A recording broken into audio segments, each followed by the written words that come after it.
Welcome back. Today I wanted to share with you a technique that I use and that you can use as well to pretty much immediately bring yourself back into that feeling of presence and peace within yourself. And it's a very simple technique to use, but the important thing is that you return to it throughout the day and remain consistent with that practice so that you can always remain in that feeling as much as possible. So if you've ever meditated before, which I'm sure many of you have, one of the things that you begin to notice as you progress more and more deeply into meditation is that you become less and less aware of your surface thoughts and surface consciousness, and you begin to enter into the sense of consciousness itself.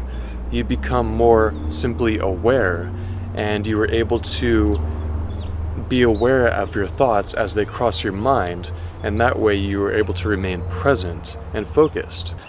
Many guided meditations actually teach you to do just that. They tell you to become more and more aware of the thoughts as they occur, and to be aware of them passing, rather than becoming trapped inside of them and going along with your thought patterns. So what's happening during meditation, or even during just our daily life, is that we have sort of these two tracks going on simultaneously. You have the surface layer of your consciousness, which is the thoughts that just occur on their own, and you have the awareness or the consciousness that underlies all of that, that is in fact the watching witness of those thoughts. And so one of the mental tricks or shortcuts that you can use is simply to have that realization that there are these two tracks going on at the same time, and that you can, in a sense, move the background of your awareness to the foreground.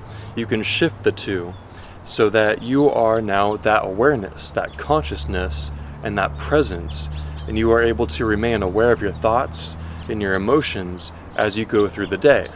It's very similar to the idea that I talked about before of becoming the witness, because that witness aspect of you is that underlying consciousness that we have at all times but aren't often aware of.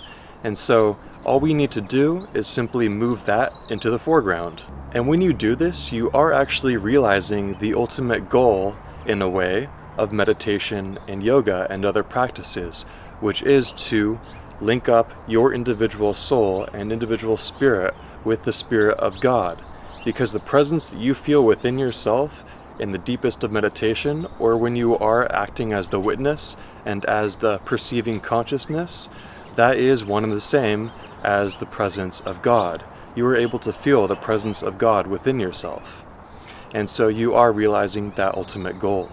In fact, one of the Upanishads identifies yoga with that same restful state of mind, where you are identified with that state of consciousness that is consciousness itself. It says, "When the five senses and the mind are still, and the reasoning intellect rests in silence, then begins the highest path. This calm steadiness of the senses is called yoga. Then one should become watchful, because yoga comes and goes."